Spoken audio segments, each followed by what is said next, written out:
life if you understand me or not. Misunderstand me or not, me, I'm okay. I'm okay. And if you think I'm wrong or not, long as it's what I want, me, I'm okay. I'm okay. Cause who are you to judge me like say you be holy past? I dey love my life, get my peace of mind, I dey try survive. We all be sinners, my body, nobody holy back. And my happiness comes first, I never come left to stress, yeah.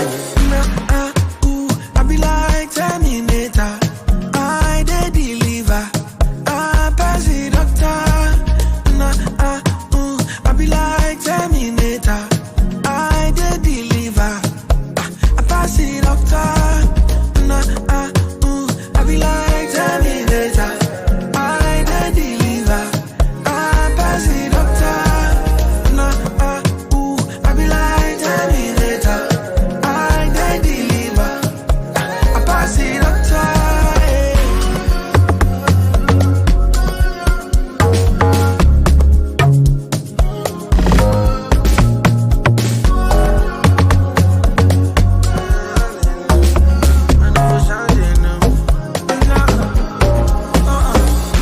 I owe nobody an explanation.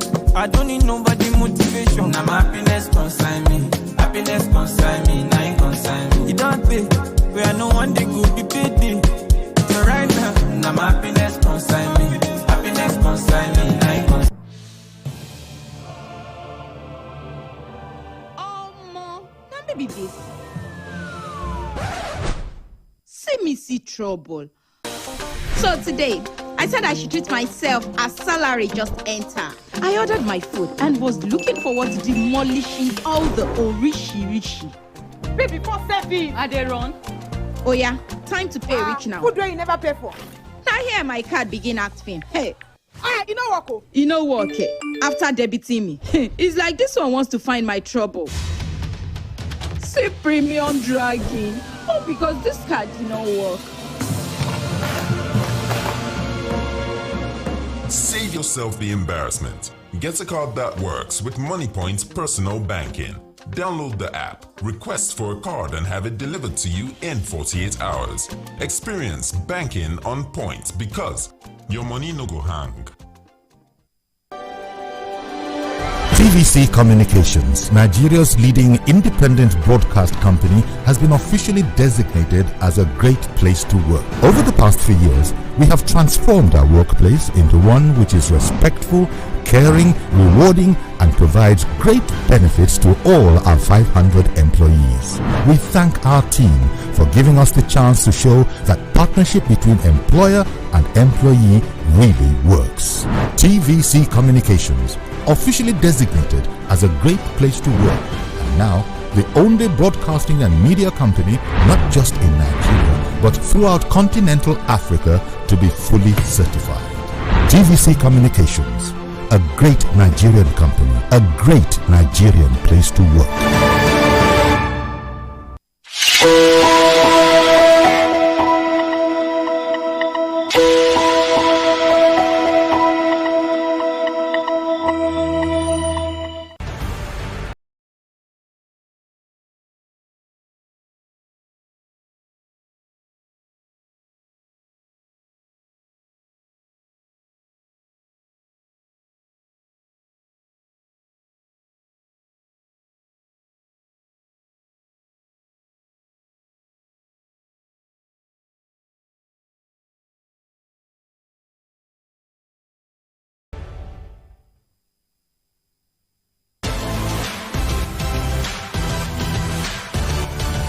Now you can catch up with your favorite programs on TVC.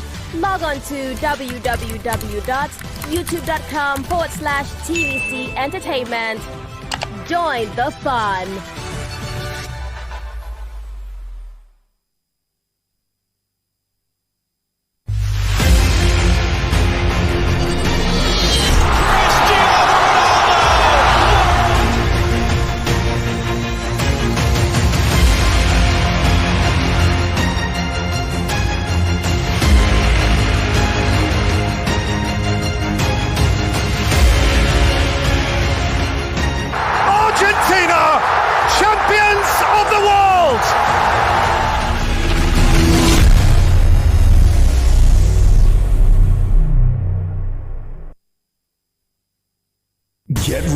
for an electrifying morning experience. Welcome to the Max Breakfast. I am Debbie here. I try to make every day a special day on the Max Breakfast, but today is going to be extra special. We are receiving some anointing. Let's welcome the one and only Ejiro.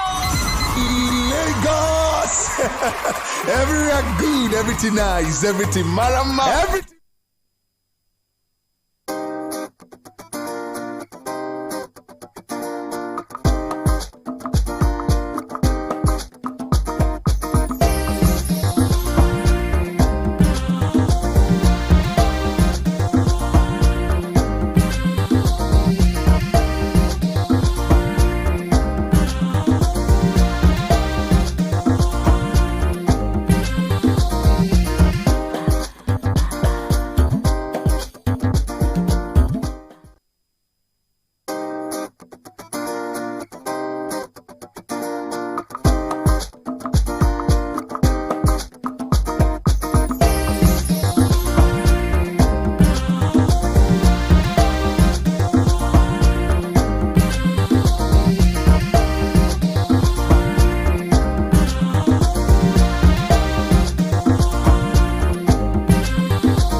It's Wednesday on Your View. Welcome to the show. I am Morayo Afolabi Brown. As always, I have the ladies with me. Hello, Mariam Longe. How are you? I'm fine, thank you. I feel like you didn't pronounce my surname properly. Longe. Okay, I thought you said Longe today. Yeah, and the Bone Street. Yes, so brown hair, Bone Street. Brunettes Nice. today. Hi. Yeah, I'm fine. So on 2nd of September is World Vultures Day.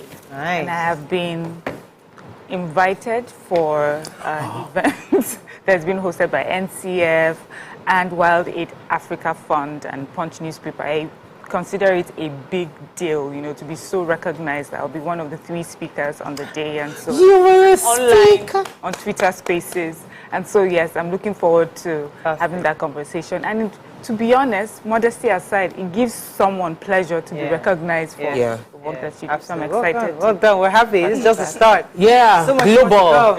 But in the next few years, when they are doing World Vultures on a global scale, they have to bring you to come and speak about it. I'm doing good. I wore my outfit and I felt like I was a secondary school student representing Brown House. So I was like, let me do something with my head to sort of like look more. I like the outfit though. Yeah. So cute. Thank you. Off the rack? Off the rack was styled by TVC Wardrobe. Oh, TVC. I haven't spoken about my real estate in a while. Let's say if Yes, you don't you have. In case you have forgotten. Every day. You talk about Okay. Let me just remind you again that it's salary month and Muntale. Muntale. We have houses, we have land, for you that don't understand. How do you to be? I'm very well, thank you. I was just blown away by your dressing. Really? Blown away? Yes, because it's not your regular. You're used to this funky looking. So in recent times, the topper you met, Oh yes. So I'm actually very fine. I just really want to speak about the 3rd mainland bridge. I don't know how many people have passed recently with the potholes.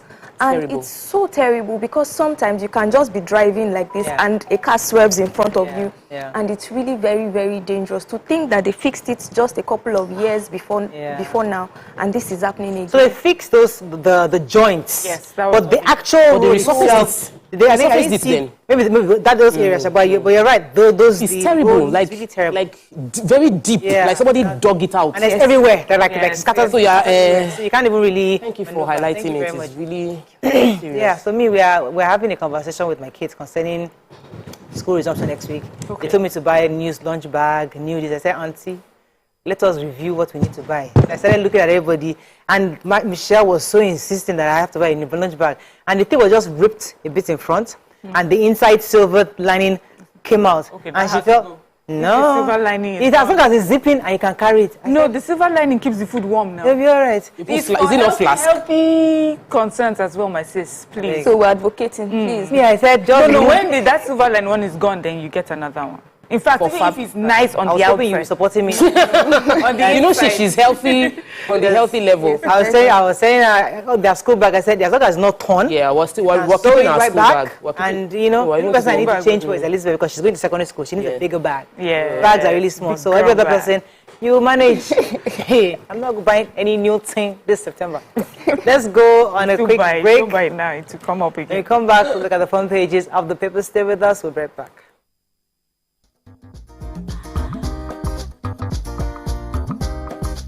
Stay tuned. Your View will be right back.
Okay, we're going to start with the nation.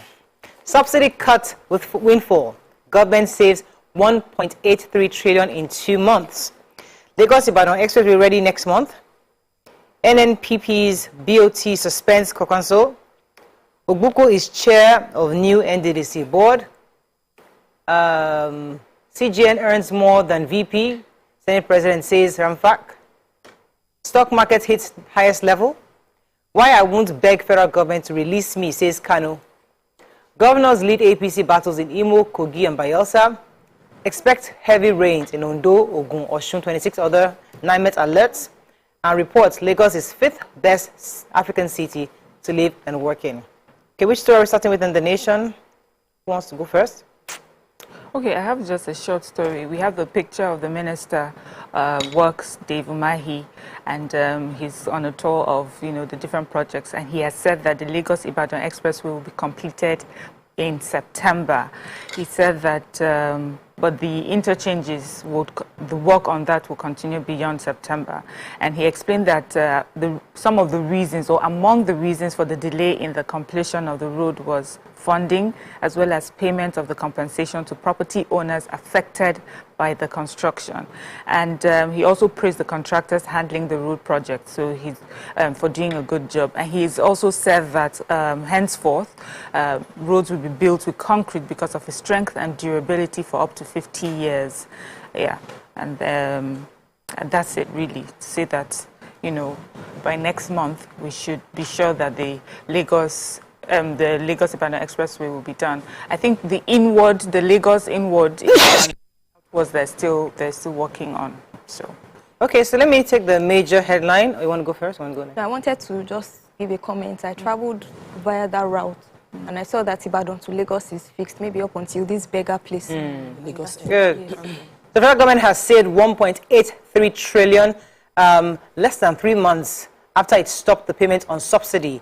According to the source, the Minister of Finance and Coordinating Minister of the Economy, Mr. Wale Edun, has briefed the heads of revenue-generating agencies on what the government plans to do with the savings. They said that the Tinubu's administration plans to save money in order to execute projects without relying on borrowing. So they're not going to be waiting to borrow from any international organization. They're hoping that this revenue they got from the savings will be able to use for other infrastructural development.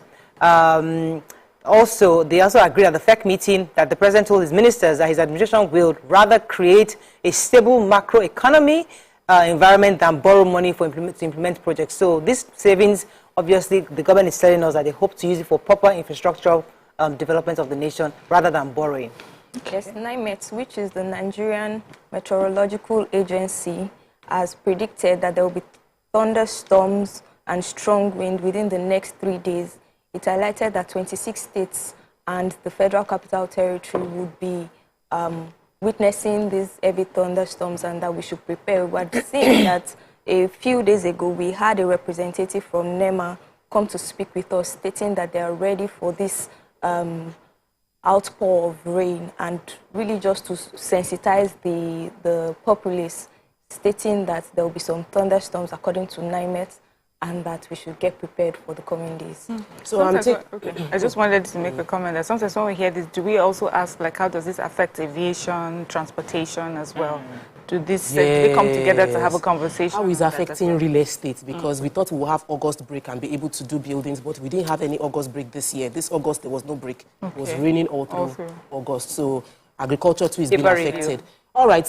CJN, the Chief Justice of Nigeria, and as well as they say they earn more than the Vice President, Senate President, says Ramfac. So Ramfac is responding to the clamor for judges to get more pay. We remember that the NBA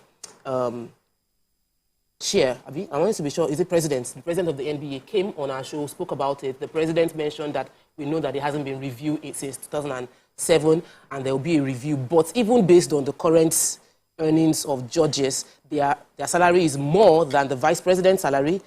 Their salary is also more than the Senate president's salary. So the NBA proposed a 200% pay rise for jurists, which includes our judges, while the Ramfac are hinting towards the 114% pay rise that is being recommended by the Commission for Public Office Holders. And they broke down the fact that they understand the NBA had dropped a document stating that Nigeria as a country pays the least to judges across Africa, and they detailed what other judges across Africa are earning. So they also mentioned that you cannot expect the judges to be independent when they are not financially independent. It can't work. So we're hoping that with this increase, when it comes up, it will affect the judges as well. But we realize that judges their only source of income is salary, while for lawmakers and other people, they hear that there are other ways they have compensations. And even if they earn more than the president or the vice president or the Senate president, it shouldn't matter, because we need them to actually be independent. Very fully independent. Yeah. So be it. Moving on now to the Punch. Few queues hit Lagos, others as thieves vandalize pipelines. Lagos-Ibadan Expressway FG plans September inauguration. I never diverted local government funds of 10.8 billion bailout, says Governor Abiodun. Man unleashes dog on policeman to evade arrest. NNPP divided over Tinubu Atiku factions, suspend Kwankwaso and others. Algeria demands 6-month transition from junta. And Cameroon dam opening 700 billion naira CBN farmers loan under threat in flood states. Okay, let me start with the Niger. So the Algerian Foreign Minister Ahmed Attaf on Tuesday said that the country is proposing an initiative to resolve the political crisis going on in Niger. According to them, they are proposing a 6-month transition plan as opposed to what the junta had requested for 3 years.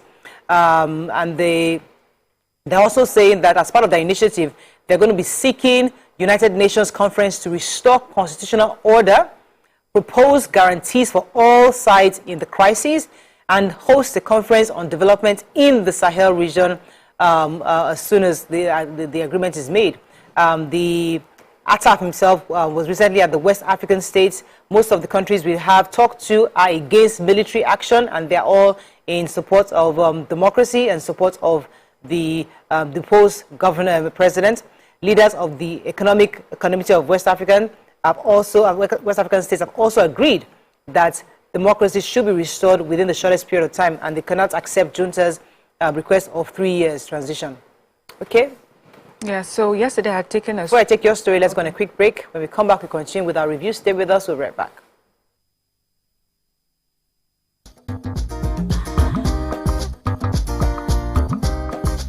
Stay tuned. Your View will be right back. So, have you ever wondered what happens behind the curtains of a man's mind? Or perhaps you're one of those who wonder what men talk about when they gather. Well, here goes. Imagine what it takes to put together the perfect cocktail. Or maybe mocktail. We need a bit of sports, a sprinkling of current affairs, some very deep topical issues, And last but not the least, a healthy dose of grumbling of those we love to hate. And yes, you guessed it, women.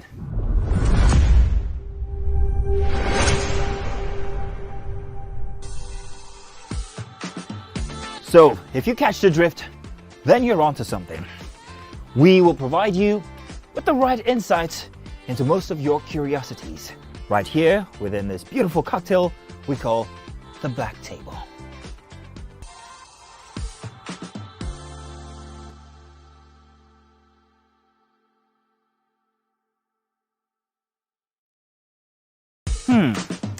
So, have you ever wondered what happens behind the curtains of a man's mind? Or perhaps you're one of those who wonder what men talk about when they gather. Well, here goes. Imagine what it takes to put together the perfect cocktail, or maybe mocktail. We need a bit of sports, a sprinkling of current affairs, some very deep topical issues, and last but not the least, a healthy dose of grumbling of those we love to hate. And yes, you guessed it, women.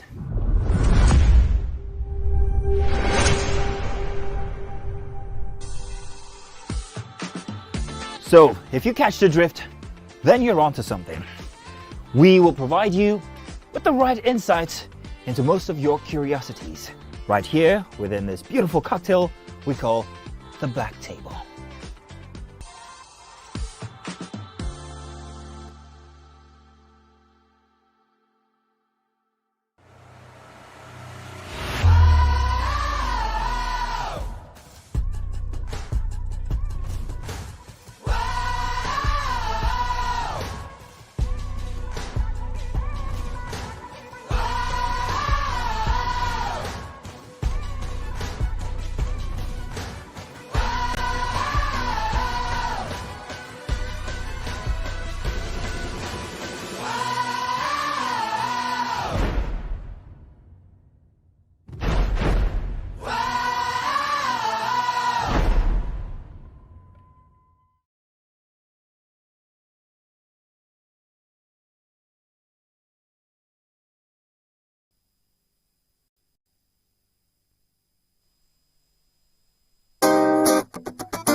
Thanks for staying with us. We're still reviewing Punch. Any story in Punch? Yes. So yesterday I took a story where the chairman of Ijebu East local government area of Ogun State, Mr. Wale Adedayo, had alleged that the current governor of Ogun State had diverted about over 10 billion naira bailout funds that was meant for local government, and then the governor has responded in a statement by his chief press secretary.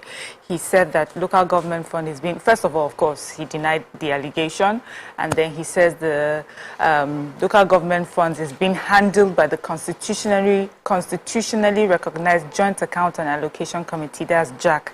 And he says JAC members ensure that council chairmen get the required allocations for optimal performance. He also added that over 5 billion was shared among 20 local government areas in the state at the JAC meeting held a week ago.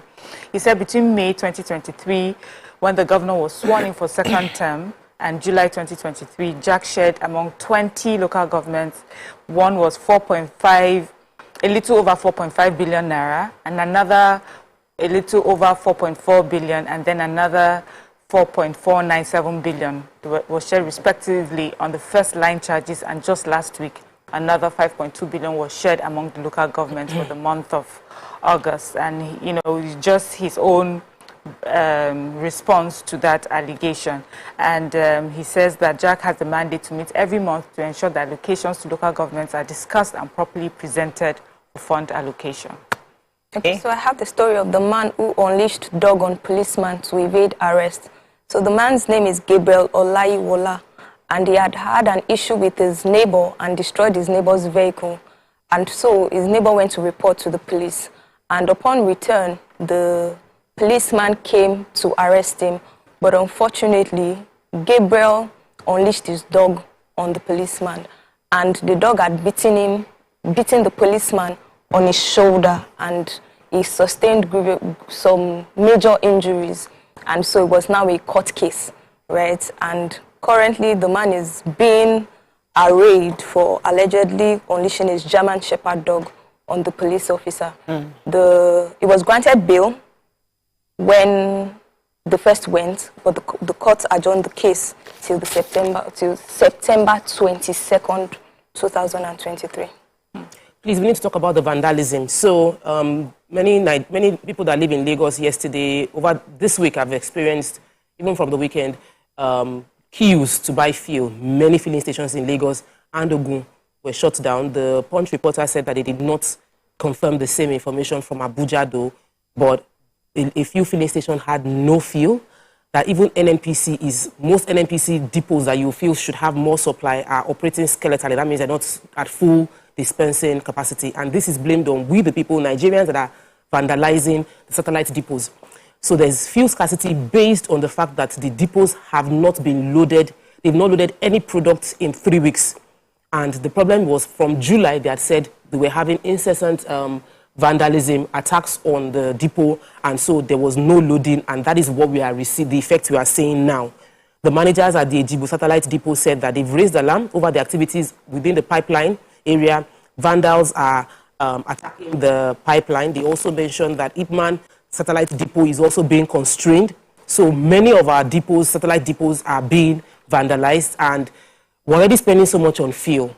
We are the ones now making scarcity happen, and we are the ones that would change it. If we want to even get security officials to start manning pipeline, as in how much will fuel cost at that time. And this is, I don't know, I'm trying to get what the government is going to do to ensure this, but they were like, there's no reason for this scarcity in actual sense. It's not a case of scarcity, but it is, yes, it's 100% man-made vandalism. Okay. Moving on now to the Vanguard, how a federal government can execute roadmap for economy. Insecurity, we are discussing with bandits to drop arms, says Niger governor. Niger governor. Governorship Campaign Council, APC reverses, disowns list with Wike's name. 4.2-kilometer runway, FG votes 825.8 million naira to compensate Abuja indigents. Lagos Cabinet Obasa eyeballs Sanwo-Olu over uncleared nominees. Banks, insurance firms, others contribute 1.72 trillion to economy. And Zenith Bank names Juliet Ehimwan, non-executive director. Okay, Hurricane Wike is at it again. So the Minister of FCT, Wike, has resolved months-long disputes regarding the establishment of a second runway for the Nnamdi Azikiwe International Airport. If you recall, then the indigents there had revolted, saying that resisted the government from having another 4.2-kilometer runway because they did not compensate them. So he had a meeting, a meeting with all the troublemakers within the community, and he assured them, in fact, he gave an immediate directive for their payment to be made. All the compensations, secondly, he had directed the immediate payments of the 825 million in compensation to all the affected landowners. Speaking on the resolution, he said, we have been able to resolve amicably with the community, and contractors will now move to site. So the FCT, through the FG, through the Federal Capital Development Authority, FCDA, will release the money approved for compensation and settlement of those who are there. So why would it take for a new minister to come in to do the right thing, you know? And then you just call them troublemakers. Meanwhile, you've not paid your own, you've not done your own part. Yeah. Yes. So Niger State, the governor is yesterday talking to journalists. He had gone to Abuja to meet with the Minister for Information and National Orientation, and also with the president. And he was talking to journalists, and he said that the state is in discussion with bandits, so that they have extended an olive branch to the bandits to drop their arms for amnesty, and we're discussing with them to see how we can solve the problem amicably. He says this is not negotiation. There's a difference. This is them speaking to them now, you know, and asking them, appealing, because for the security and peace of the area. But he's also saying that militarily they are ready if the bandits do not accept this olive branch. He also said that he was there to talk about how the state can collaborate or partner with the federal government to develop its vast agricultural potentials. He says Niger State has 8.6 million hectares of land, with 6,000 square kilometers of arable land and 4 hydropower dams. We are 10% of the total size of Nigeria. We are poised and positioned for agriculture in terms of animal husbandry, crop production, aquaculture, and other ways of food security. The Minister of Information on the meeting, he says that there are many other things that they discuss, especially with security, and that's not something that they can discuss on camera, but that these are things that they are looking to make sure that security is brought back in that. Yes, sorry. Our yesterday's hot topic about the frosty relationship between the governor of Lagos State and the Speaker Obasa, and the Speaker statement yesterday in reply to the question on why the State Assembly rejected the nominees. He said that the House came up with a resolution which the executive did not carry out. Nobody has noticed anybody, and that's what he said, that the things that they heard, the information that they have that made them reject the speakers, these nominees, is an information that they will not reveal. That they will not reveal the information, and there is no pressure that will make them reveal the information. He said that he is a politician, and he said, so I am trying to protect my party. I will continue to do that. We're not going to sacrifice service to our people in the name of technocrats. No. I'm wondering who their people is. Is it the political party or the people of Lagos? He said, we have said no, and it remains so. If there is any reason for us to reverse our decision, if there is a germane and convincing reason, I think we will, but not by threats. We are politicians. If not for us, technocrats will not be able to be appointed. It was due to our success that they got appointed, and to our estimation, if they have not done well, I think we have the right to say no, and we have said no. So that was me quoting our Lagos State Speaker Obasa, and the law, some other lawmaker that were speaking in support of the stands by the Lagos House of Assembly said that there are some local government that have contributed a lot of votes, that Alimosho contributed 87,000 votes, and Agege, Ifakojaye, Kushofe, and these areas are mostly neglected when it comes to getting commissioners and appointments. He also mentioned the fact that there are, it's not a battle for supremacy or anything, that this is not a fight, it's not a decision regarding whether we are a citizen or not a citizen. It's just that lawmakers need to protect the interest of the citizens. Okay. So I have the refuse dump on Apapa-Oshodi Expressway. We would recall how much was spent on fixing that road, and the Minister of Works, Senator David Umahi, visited Lagos yesterday and found out that the median is now currently used as a refuse dump site. Very gory and so irritating, and he was really, really disappointed in that, and he urged that Lagosians should take care and please do the right thing most times. And we see this not just on that road, in other parts of Lagos where there are refuse dump on the road, as against doing the proper thing by bagging them. And he also went on to say that the Lagos-Ibadan Expressway would be finally completed by mid-September, which is a few weeks from now, like between 2 or 3 weeks. We hope that we can hold that, because school is resuming and some of us ply that route to take our children to school. So I hope that will be sorted. Okay, that is all we can take on Front Page Review. When we return, we bring in our sponsored segments. Stay with us, we'll be right back.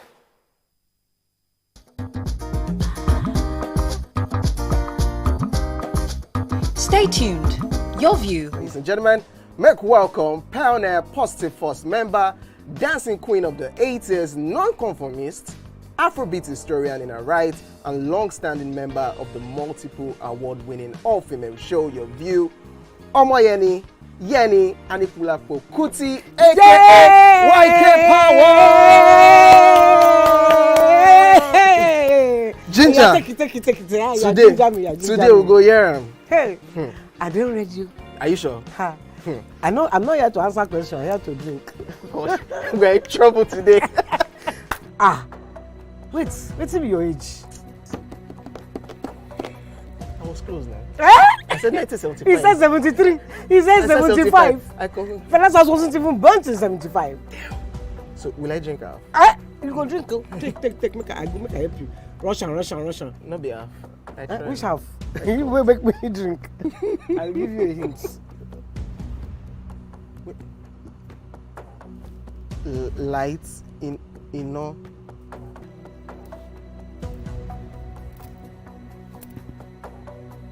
Nepa Road. Nepa Road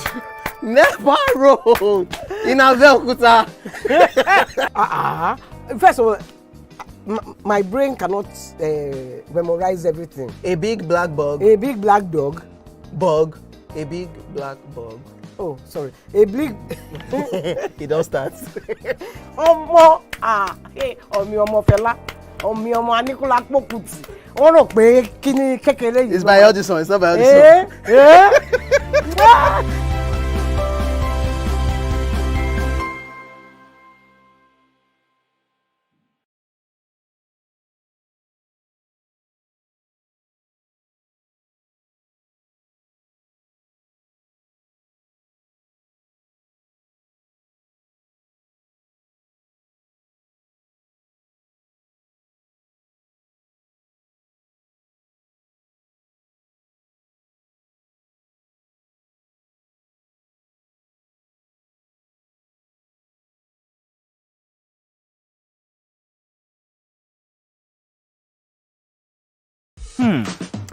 So, have you ever wondered what happens behind the curtains of a man's mind?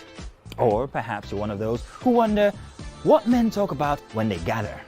Well, here goes. Imagine what it takes to put together the perfect cocktail.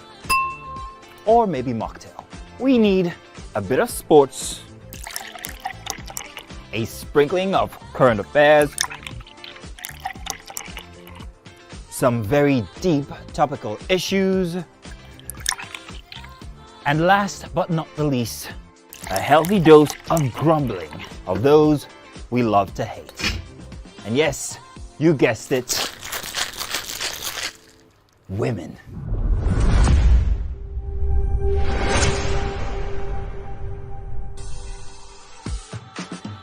So, if you catch the drift, then you're...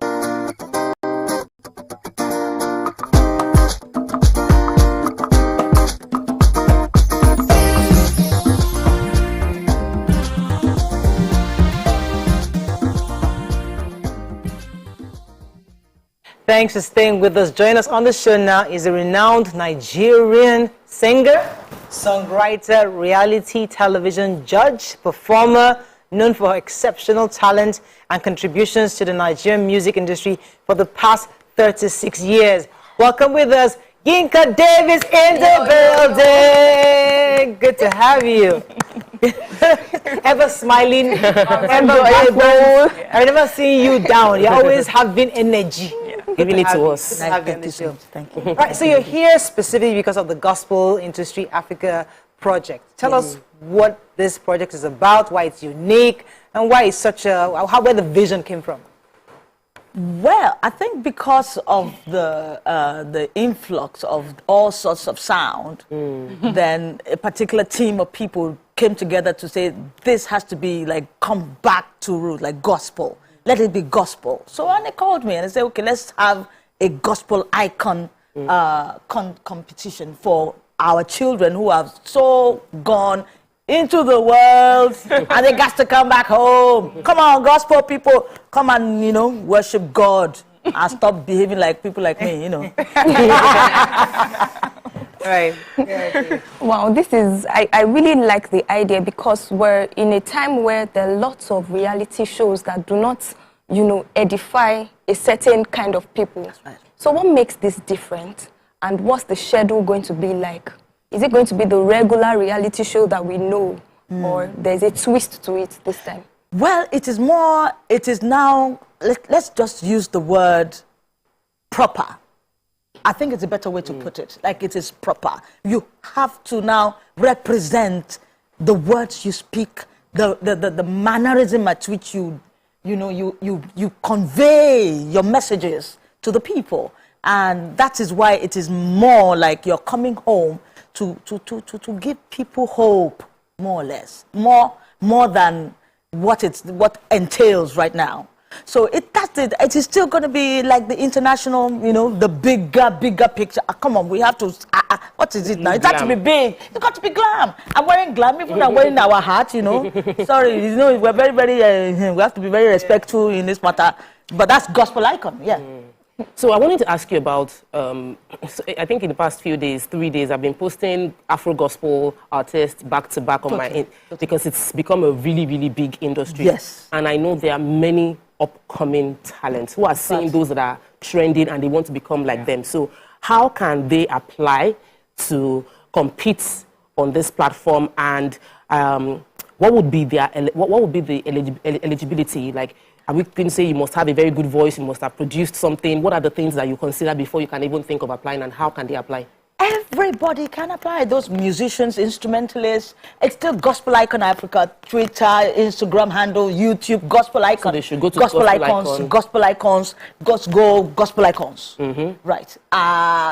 Just come out. Just come and rep. But the thing is, now you cannot just be cussing the country. You cannot come and be telling us God punish. Come on, clean. You have to be clean. You have to be pure. You have to be ready to carry people along. But carry people along with what? Wisdom and style and respect, integrity. That's it. I think there's also a 30-second audition video that they... Yes. They must actually put that. Thank you very much. Please tell them for me. Okay. So there's a 30-second audition video of their performance that they have to do. But also what's very exciting are the prizes. I hear that they're going to win like 10 million naira. Oh, yes, that's the winner. The winner must win SUV. We win 10 million. We carry to Israel all expenses paid. They don't want to carry people like me. What is that? They should carry people like me to Israel. Israel, all expense paid trip. And I think SUV, I'm trying to remember all the 4 things the person. And then a full contract. A 2-year contract, yes. So, Harper, for those of us who are seeing Davis and we're talking about the gospel icons of Africa, what's the format of the reality show? Are they going to stay in the house? Are they going to be there? Or is it just going to be one of those go in and come out? Or what's the exact format of the show? That part of the script, I think I forgot to remember. But I remember this part. Remember COVID came. So a lot of things happened outside of the house. So I'm very sure I would address that once I get to my people and say, excuse me, I'm just a judge here. I am the judge. So you're also playing as a judge. I am the judge. You must be able to sing very well. I will deal with all of you because I wonder why I will deal with you with respect. I still pinch you small, But I will get those information it's starting September. It is starting September. Is there a website we can go to get more details about Gospel Icons? www.gospeliconsafrica.com. But Gospel Icons, Instagram, Twitter, YouTube, Gospel Icons. Yes. But the website is gospeliconsafrica.com. So thank you, ma'am. Are there age restrictions? No, age restrictions. That's a good idea. I didn't think of that. Because I like sending people out. But come on, it's gospel. It's gospel. Let's see how. So it's about your voice and your voice and your delivery. Can professional musicians apply? Well, when they apply, they must make sense. Because they're professional. Well, they are professionals anyway, so they better not come and give us what's that? Oh my goodness! It's true. Gonna.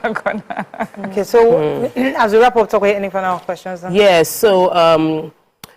One of the things one of the questions that people always have is about the fact that talent shows, there's always controversy about how the final winner emerges. But when you sort of answered the question when you said you are coming in as a judge. That's right.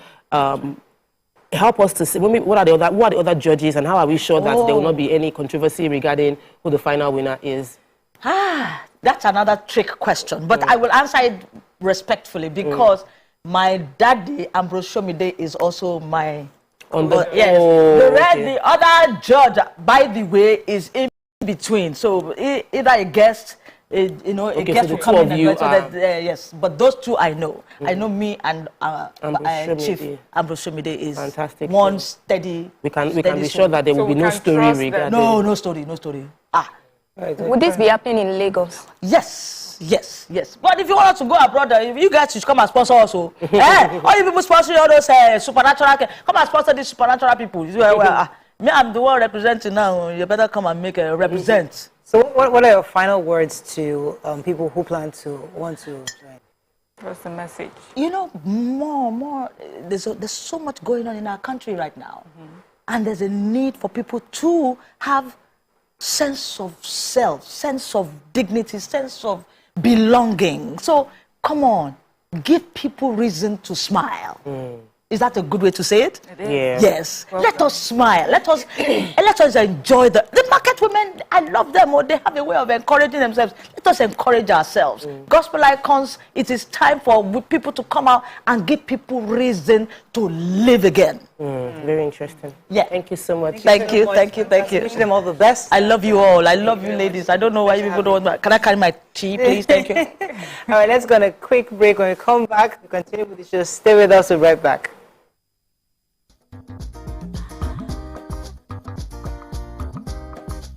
Stay tuned. Your View will be right back. Toothpaste, Colgate Maximum Cavity Protection. Wow. So, have you ever wondered... Ladies and gentlemen, make welcome the grand comedian of the Federal Republic of Nigeria, Gbenga Adeyinka the First. OJ right here, 7 of 7, like you already know. Gbenga right here, 7 of 7, like I'm beginning to know.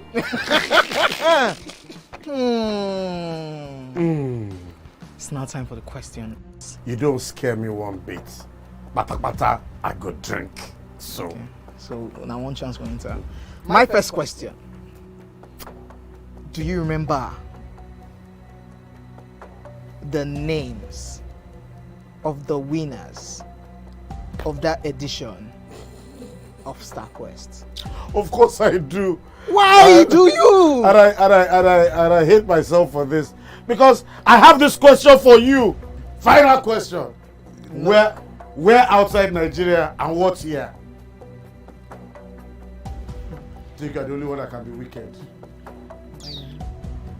I am thinking, because I know back in the day... Don't think. Answer my question quick. You are thinking too much. I don't like it. The UK. Final answer. Okay. I said, God, please, let me to perform outside Nigeria. Wait. And God gave me a show in Ghana. Drink, my friend, drink. I don't overthink this thing. See where I can. Yes, you overthink them. I would say you should catwalk. Let's catwalk now. Where are we? No, that's not catwalking. That's good talking.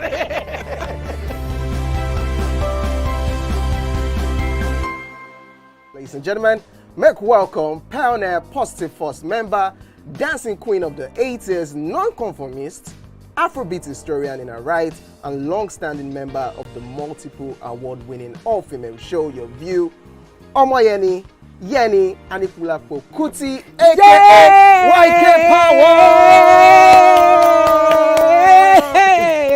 Ginger, take it. Today we'll go here. Hey, I don't read you. Are you sure? I'm not here to answer questions. I'm here to drink. We're in trouble today. Wait till your age.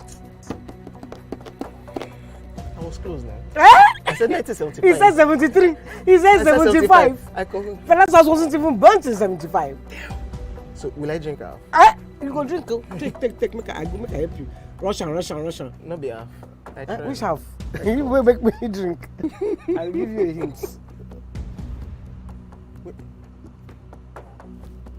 Lights in no.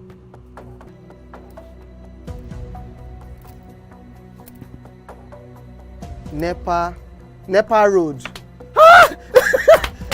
Nepa Road in Abeokuta. First of all, my brain cannot memorize everything. A big black bug. A big black dog. Bug. A big black bug.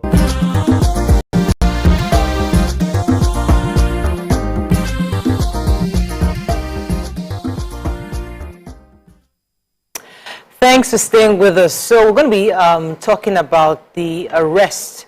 The Delta State Police Command has vowed to prosecute suspects arrested during a gay wedding between Daniel Pius M., the groom, age 22 years old, and Maxwell Ohonoho, bride, male, and age 20 years. No fewer than 67 suspected were arrested at the venue of the wedding when a crack team of police operatives stormed the event. Meanwhile, back in 2014, former President Goodluck Jonathan had signed a bill that criminalizes same-sex relationships, defying Western pressure over the gay rights and provoking U.S. criticism. The bill, if you recall, contains 14 years penalty, prison, and bans gay marriage and sex-same amorous relationships and membership of gay rights groups. Now, later on the show, we'll be having the spokesperson of the police, Delta State Police Command, DSP Bright Edafe, to give us some update. But first, I'd like to hear the ladies' views on it. And you can also call us on the numbers on your screen. You can call us... the numbers on the screen, 080, let's get the numbers for you, 080-764-1679, 090-24-16440. You can also tweet to us at TVC Connect. Please hashtag YourViewTVC so we can read the tweets. All right, so we know gay rights is outlawed in Nigeria. Same-sex marriage is outlawed in Nigeria. There's no conversation concerning that. Yeah, sure. But the real conversation is the fact that youngsters, 22, 20 years old, were caught having that same-sex marriage per event in Delta State. And then they were paraded, and many were calling for their arrest and saying that they should be publicly disgraced, as they have been done already. But what are your general thoughts on this? Although some of them were interviewed and they said that it wasn't a wedding, they were some of them are drag queens. I'm not sure if the law specifically says something about being a drag queen or dressing like a man or dressing like a woman, cross-dressing. I'm not sure if the law is quite specific on that, but I'll check it again. But the point is, what are your thoughts on this? And do you agree with what the government is doing concerning that? Toby, would like to start or? When I saw this news yesterday, I had to speak with a young person living with me. I said, please, what's the definition of marriage again?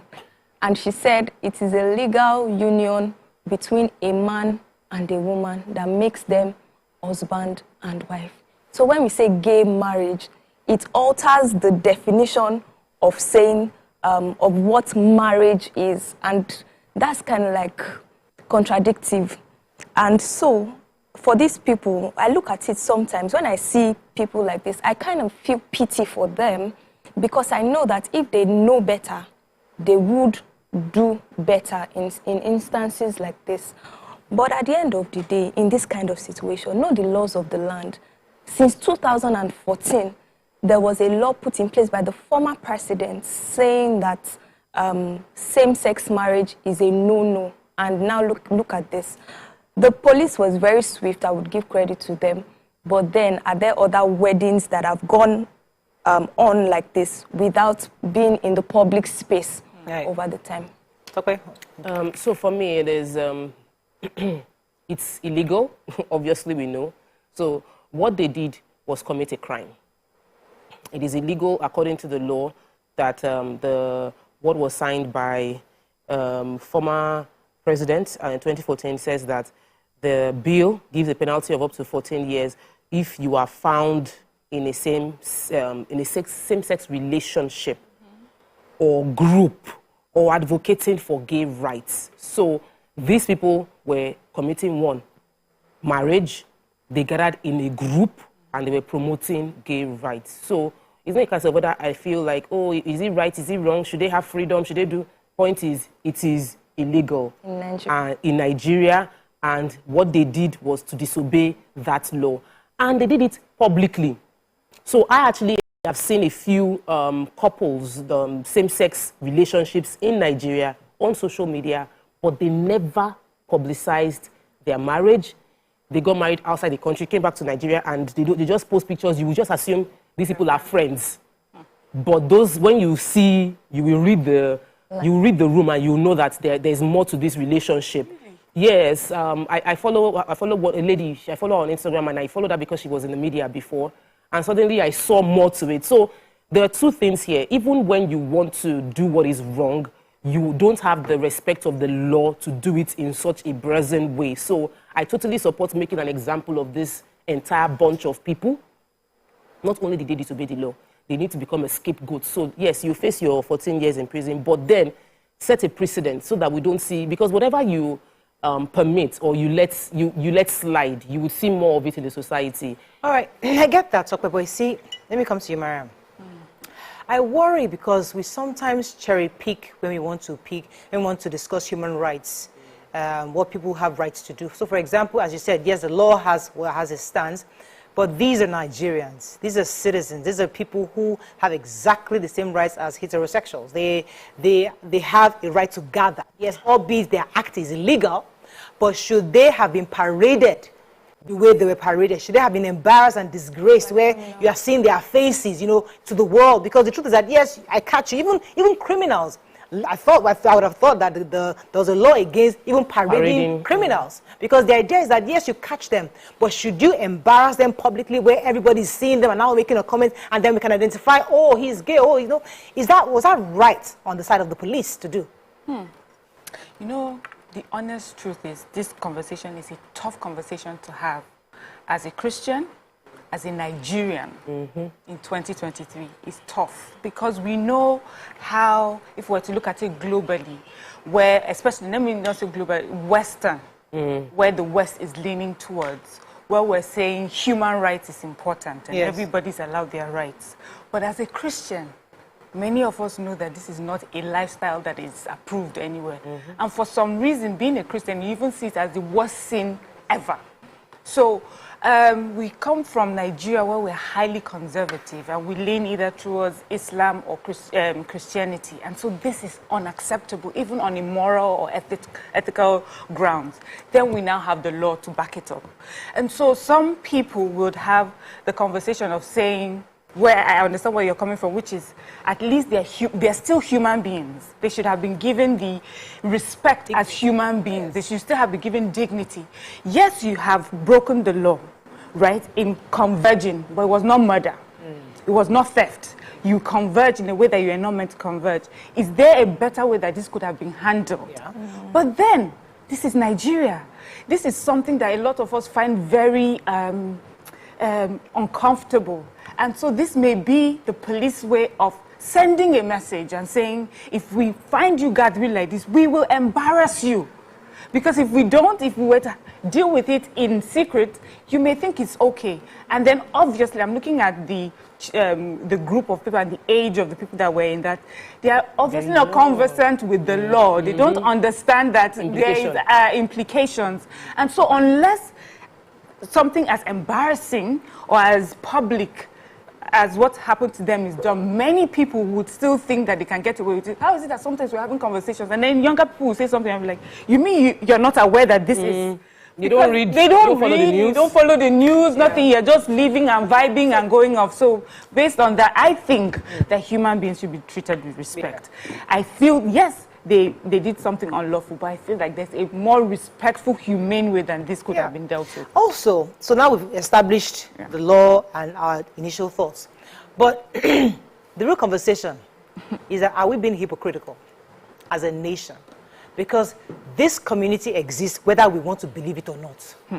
They live amongst us, and many of us are carrying our small precious pickings to the West. Or university. You are constantly carrying them at the age of 14 or 16, and their mind is still impressionable. They are still building their mentality.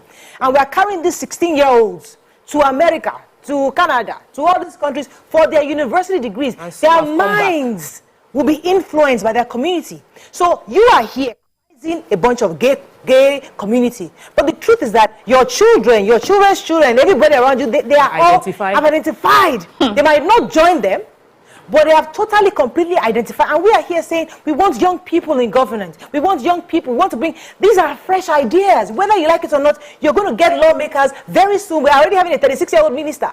Very soon, we're going to have 36-year-old commissioners. 36-year-old that are coming from the abroad with this mentality, more exposed mentality. So should those of us who are conservative start preparing our mind of the future, for the future? So I feel that, one, Nigeria is an hypocritical society. We know. We have extremely, in many areas, don't spray money. The politicians are spraying money. They write the law, don't spray. We all, like, we know, and we still do what we want to do.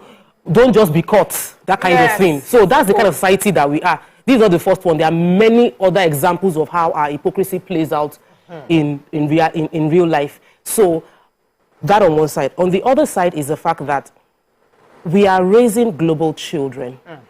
And our global children, small children, are already being indoctrinated into this world. So I never had a conversation regarding same-sex with my children for the longest of times. And I think I mentioned it here. And even like, you'll be shocked that they already know. Guess what? When I had the conversation, my kids already knew. They were 8. They knew about same-sex relationships, and they knew that they are human beings and they should not be discriminated against. How did they know that? Cartoons. The cartoons are already, on our current, on Twitter right now, on YouTube, people are like, God forbid, Maria is supporting them. Go and have conversation with your children and find out if they will support this law. You'll be shocked that if you talk to the children, your 5 to 15-year-old will say, I know this is wrong, but I don't think that we should be discriminated against them. They have been programmed. So we are going to get there. This commercial we're having, that we're talking like this, they had things like this 50 years ago in America, when it was still illegal. So we must realize that the world is evolving. We cannot choose that we want to take technology and we're going to avoid this one. Let us now decide on how we're going to approach it. As a parent, I realize that I'm not going to hide it from my children. These things happen. But this is not the way God designed us to be. God did not make a mistake when he created you and he gave you a specific sex and a gender and a body feature biologically that fits it. So when I educate my children and I release them into the world, I use prayer to back them up and hope that they continue in that line. Let me let you jump in here before I go on a break. I actually have a friend we grew up together attending campouts, but somewhere along the line she was raped. And so it changed her orientation about life, about men. And so now she's identifying as... She has a girlfriend. Like, she even married legally. I mean, she got married, she went out of the country to get married. She came back, her grandparents, because she puts her story out, they found it difficult at first to accept her or not, but eventually they did. And I now imagine if that kind of child she had a daughter. Now this daughter is now in the class of my child. And so my child is coming to say, oh, my friend's mommy and mommy. You know, it's you're right. We're not very accustomed to it. But it's happening already. One of the reasons why Your View exists is to present conversations like this to the world, to Nigerians. And listen, as much as it's against our religion, it's against our law, but because the world, you cannot pick and choose what you want from the West. We are picking what we want, what we don't want. But let me go on. When we come back, we open our phone line. Stay with us. We'll be right back.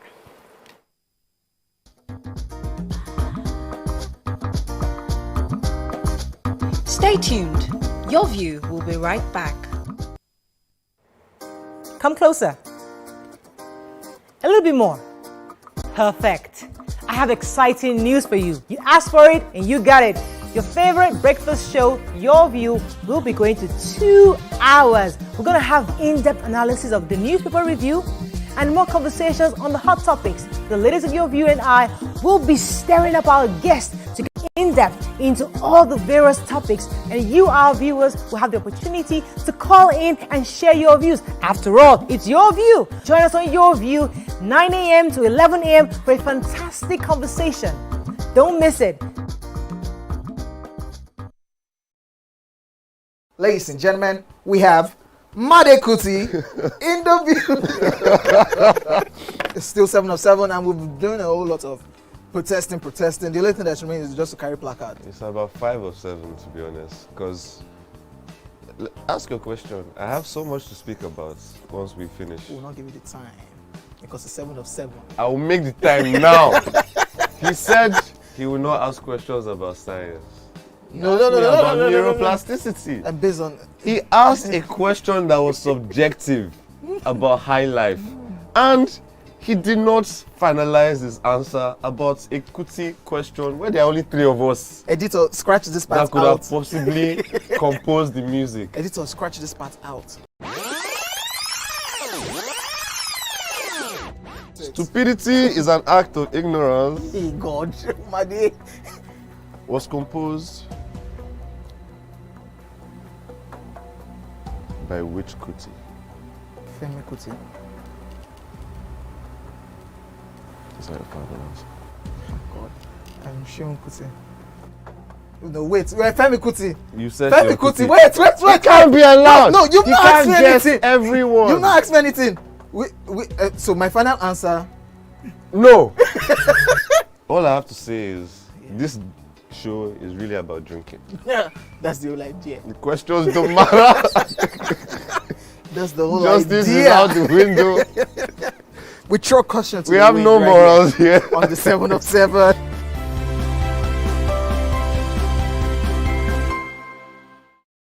Ladies and gentlemen, make welcome the one who can make time stand still forever, Mr. Kelechi Amadi. How are you doing, sir? I'm good, my brother. You love that intro, Abby? Yeah. It was great. Okay, Thank you. We try like that. Thank you. Now my question, which I feel is a cheap question. Oh, go ahead. What does ISO stand for?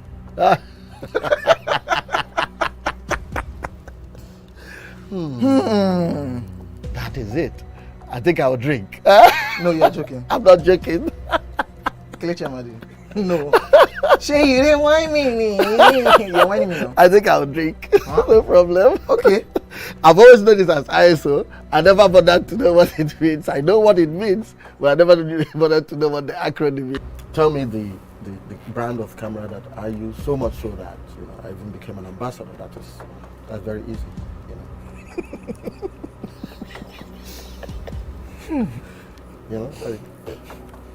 It's out there. It's supposed to be.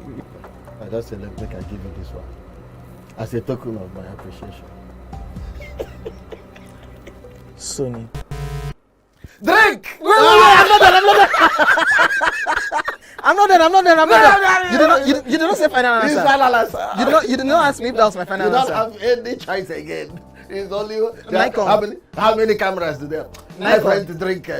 I gave you a very easy something. Nikon now.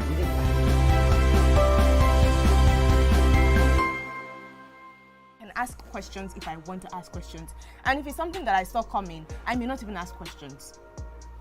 I may just I may even tell you I saw this. What if it's in person? But then would it make a difference where? So like this person might just say you people can just be on 3rd Milan Bridge on a bike and the person say, babe, I cannot do it again, and you lose range. So what would change the scenario? Like, does it matter where? Do you want to have like a fancy dinner like the film you were meant to be like finding your or do you want to be on the street? Don't carry me go fancy dinner. Or you might just una dey run for treadmill. Or you na dey jog. Don't tell you lose for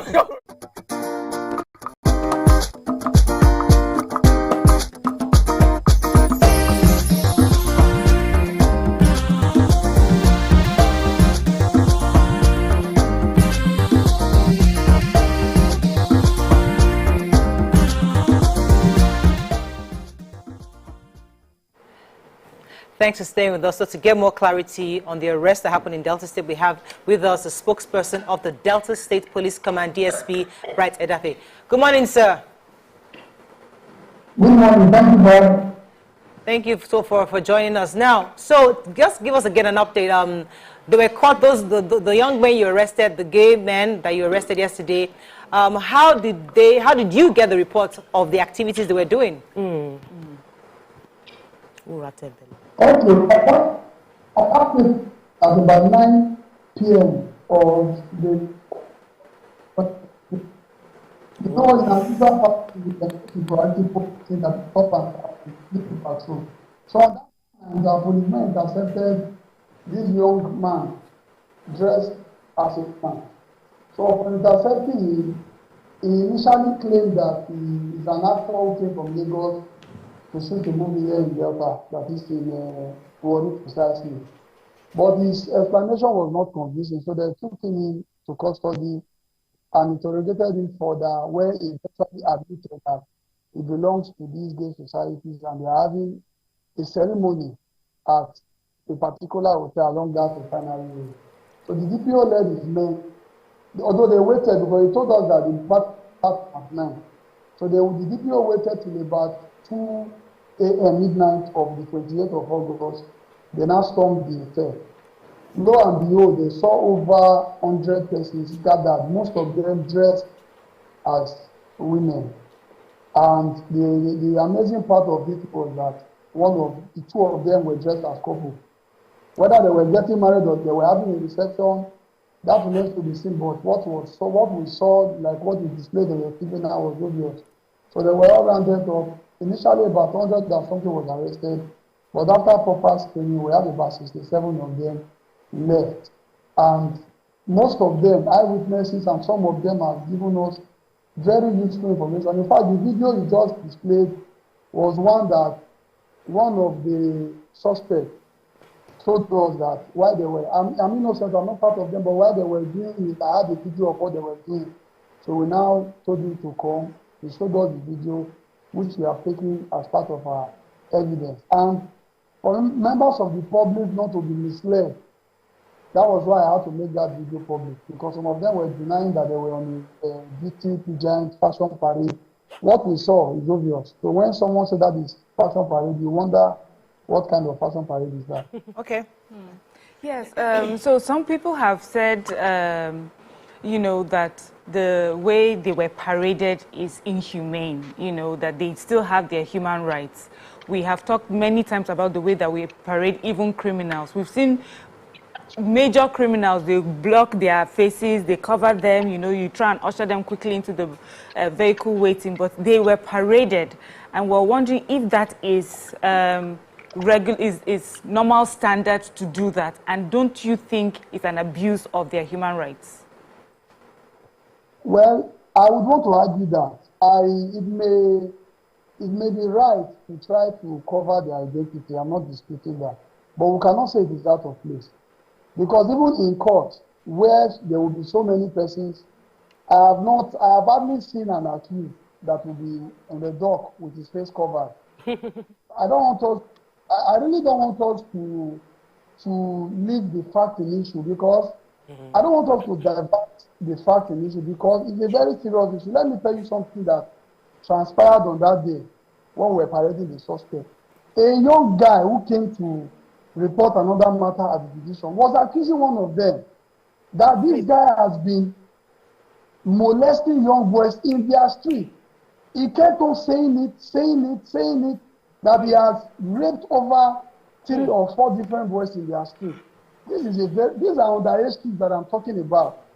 So it's a very serious issue. And while I understand that these people belong to a certain group or they belong to different families, I want us to understand that if the police does not enforce and preserve the law, we are not very careful about it, Nigerians that I know might start taking laws into their hands.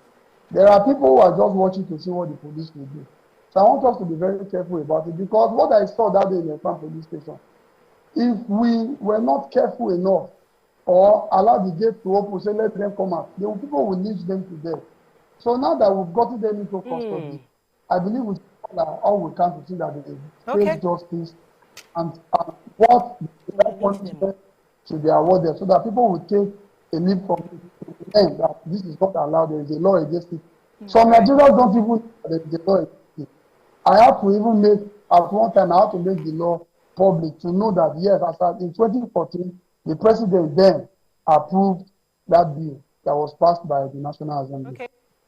So The conversation we just had has given more insight to a bit of a context, especially when you were answering Mayam's question regarding the fact that some of these people might be what you call initiation. You know, when we have cult groups in the universities, people to join a cult are made to commit a crime. I would like to find out from you if there is an are we trying to investigate the other criminal context attached to this group of people, or number one, are we assuming those criminal context? Then number two, the people that are in, a few of them cross-dressed. Are we going to be prosecuting those that cross-dressed? Is there a law against cross-dressing? So those are the different angles I wanted to find out in terms of the real criminal, taking them to court. Okay, the cross-dressing is not an offense per se for now.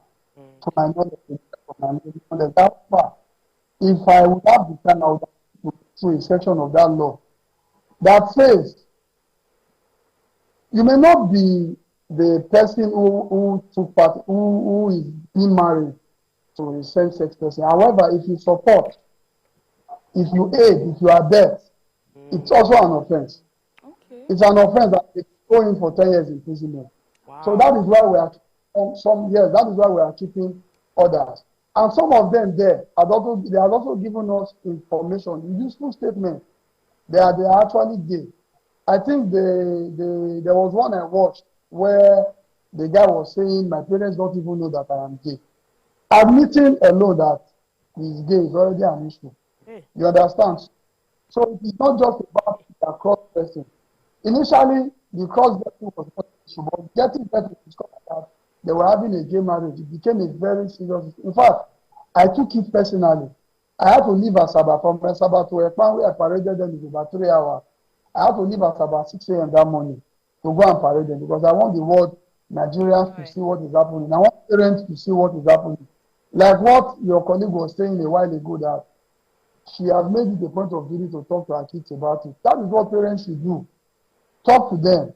Let them know in fact, not just talking to them. Schools should also take it seriously. I don't think it will get to a time in Nigeria where this will be accepted. I don't know, I'm not God. But I don't see it happening because Nigeria is a certain country. We have our culture, we have our forms that we take very seriously. All right, let me get a question for you, Kay. While you were speaking, your explanation just brought back the quote that says, objects in the mirror are closer than they appear. We see that on vehicle mirrors. And I'm wondering what we can do as citizens. I know in your last statement, you mentioned that we should have conversations with the children, but that seems to be the very go-to solution that a lot of people would say. Are there more, especially looking at it from the lens of a police officer? Come again with your last point. I said, especially looking at it from the lens of a police officer. What can we do aside speaking to our children about it?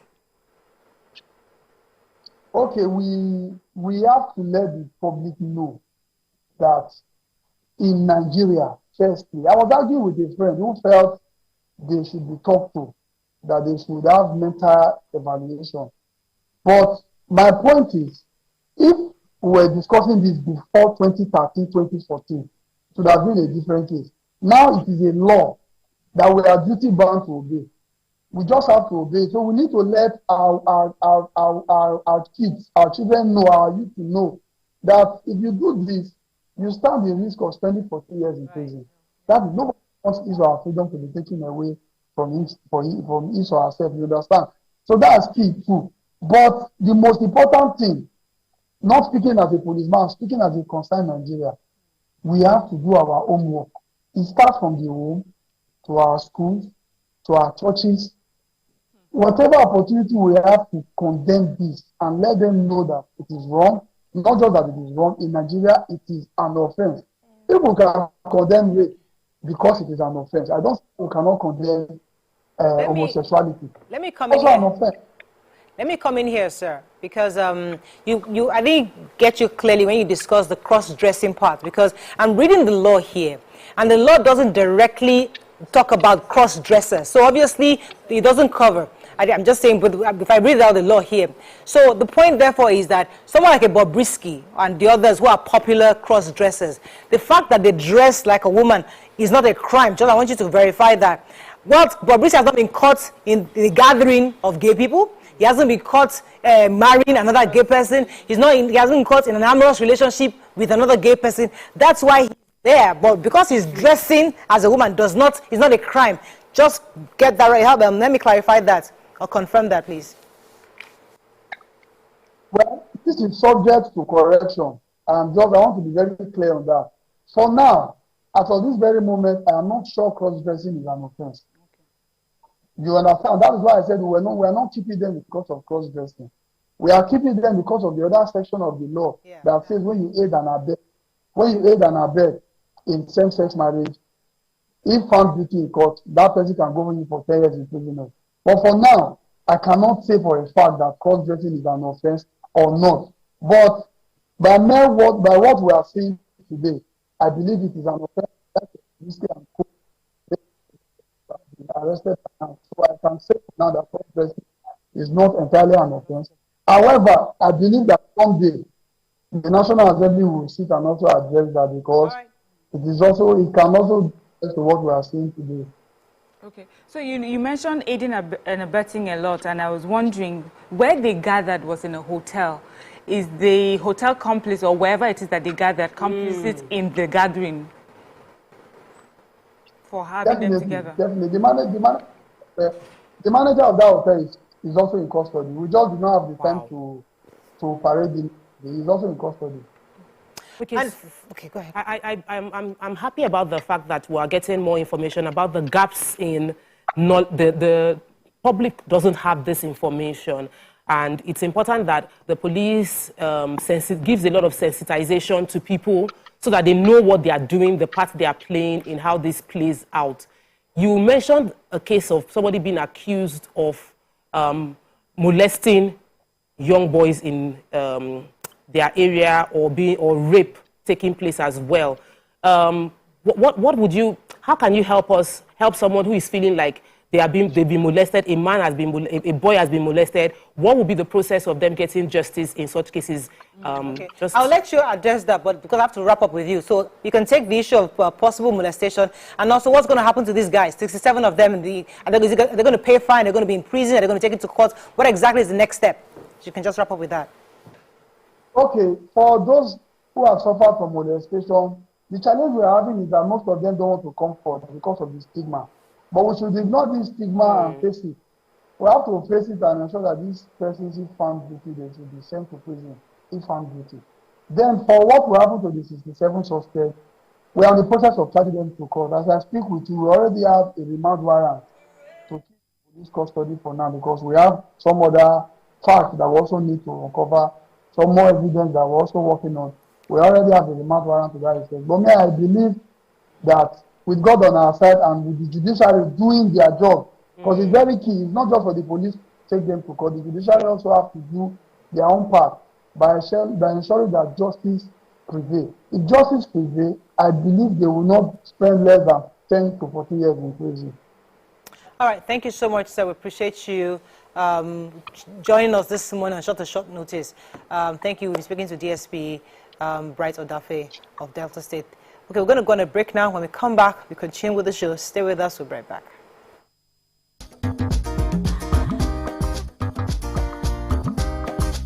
Stay tuned. Ladies and gentlemen, make welcome the grand comedian of the Federal Republic of Nigeria, Gbenga Adeyinka the First. OJ right here, 7 of 7, like you already know. Gbenga right here, 7 of 7, like I'm beginning to know.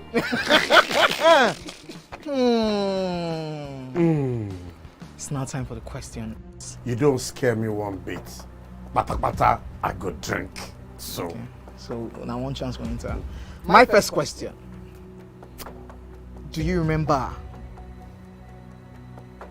the names of the winners of that edition of StarQuest? Of course I do. Why do you? And I hate myself for this because I have this question for you. Final question. Where outside Nigeria and what year? I think you're the only one that can be wicked. I am thinking because I know back in the day. Don't think. Answer my question quick. You are thinking too much. I don't like it. The UK. Final answer. Okay. I said, God, please, let me to perform outside Nigeria. Wait. And God gave me a show in Ghana. Drink, my friend, drink. I don't overthink this thing. See where I can. Yes, you overthink them. I would say you should catwalk. Let's catwalk now.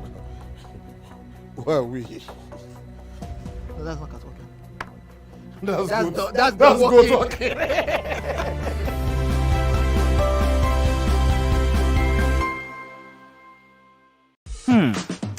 So, have you ever wondered what happens behind the curtains of a man's mind? Or perhaps you're one of those who wonder what men talk about when they gather. Well, here goes. Imagine what it takes to put together the perfect cocktail. Or maybe mocktail. We need a bit of sports, a sprinkling of current affairs, some very deep topical issues, and last but not the least, a healthy dose of grumbling of those we love to hate. And yes, you guessed it, women.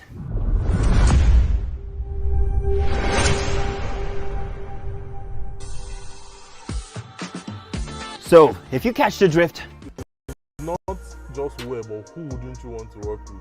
Yes, that's on that angle. So Leifa had a very, very interesting. You wouldn't want to work with who? Not There's no judgment. No, and I they'll respect. judge you I definitely, respect but we this won't judge certain type of people. But what I dislike so much is when they tend to come to work and then they pour all their resentments from on home. you. Is it me that offended you? I'm not the one. I have no business. Man, just come and work with you, pay me at the end of the month, and let me go back to my house in peace and sleep. But when it comes to like divorced people, I cannot work with a divorcee. I can't see myself doing that. If I find out, if you can hide it, but if I find out, when they are nice divorcees, I would just. What if they are nice? Okay, now it depends. If you are nice, cool.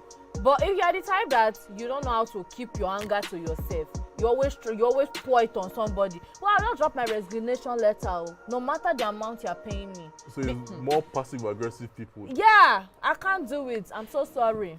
Oh, definitely. And I cannot work with stingy people.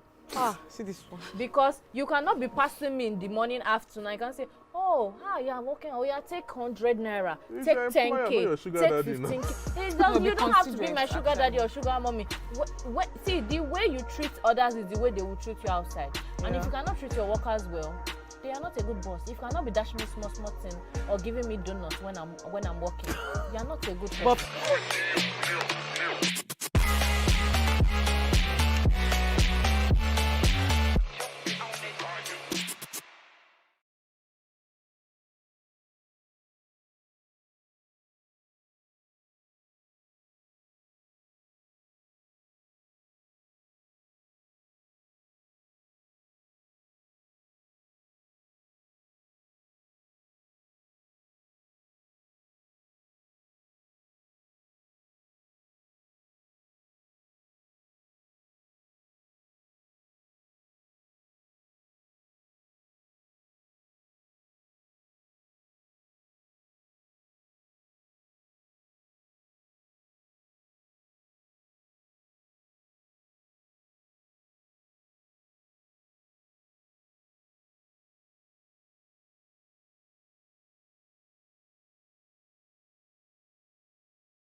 So, have you ever wondered? There, we know you're there. We don't like what you're doing, but I would rather create a system where I know you exist there, but don't bring it here. I don't, because the truth is, as I said earlier, and I'd like to come to you, Toby. The truth is, we have all opened our doors for the Western culture in different ways. All of us are jackpot to Canada. And how many children are born in this system? And you guys have not answered that question. I raised the concern that all our children are abroad now. And they're going to have the mindset. This Auntie Bimbola, who is in London, her children probably are not adverse to this act. They're definitely not gay, but they'll probably have gay friends. Now, her children will probably come back to Nigeria at some point to come and be a governor and help us to move Nigeria forward. And they will be opening up. So my point is that should we as conservative Nigerians begin to understand the world we live in? We don't accept everything, but how do we therefore understand it but yet retain ours? To be any insight, I should come to talk first. I'll come back to you. Go ahead. So please, I understand the fact that the world would keep on evolving.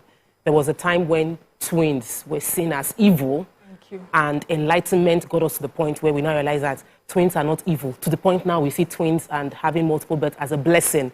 So of course, evolution, enlightenment, more information will change who we are and how we perceive life. But it's a two-edged sword.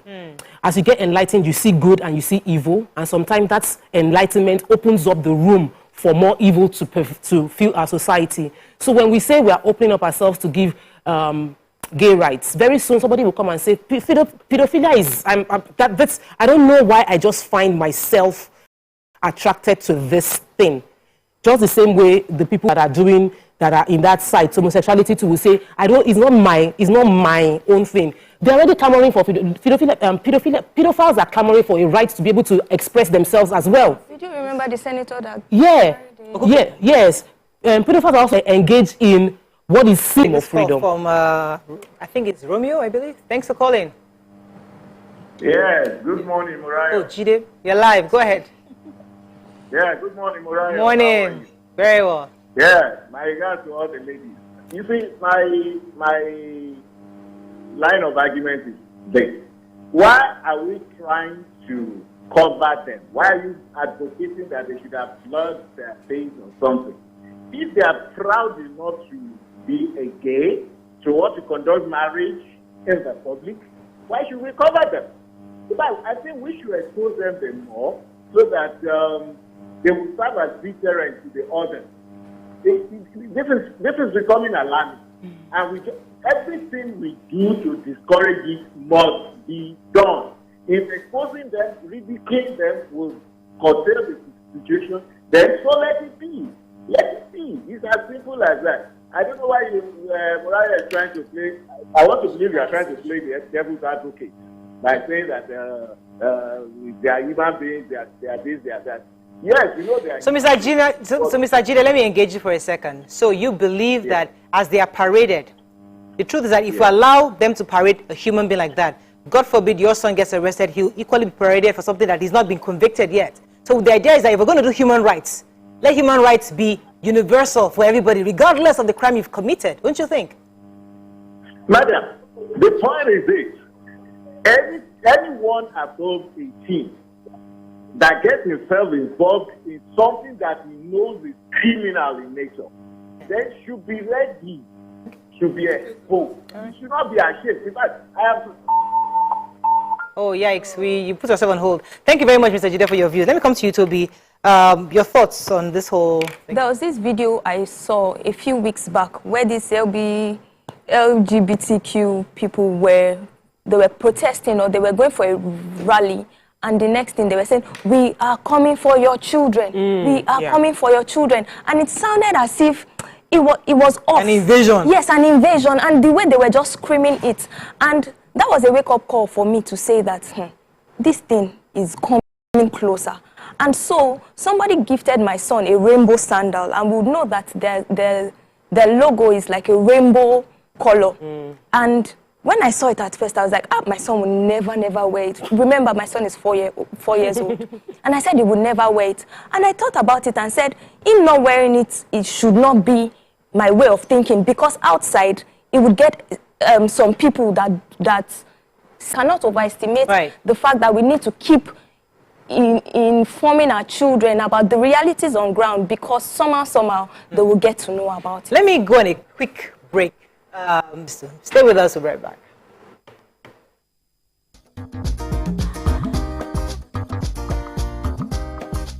Stay tuned. Your View will be right back.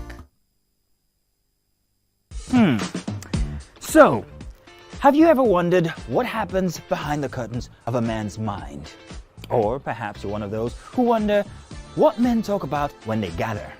Well, here goes.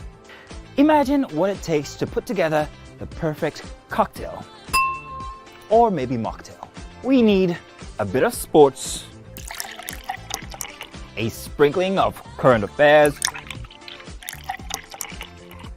some very deep topical issues, and last but not the least, a healthy dose of grumbling of those we love to hate. And yes, you guessed it, women.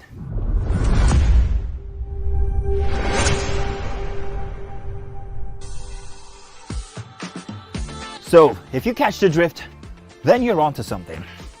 We will provide you with the right insights into most of your curiosities, right here within this beautiful cocktail we call the Black Table.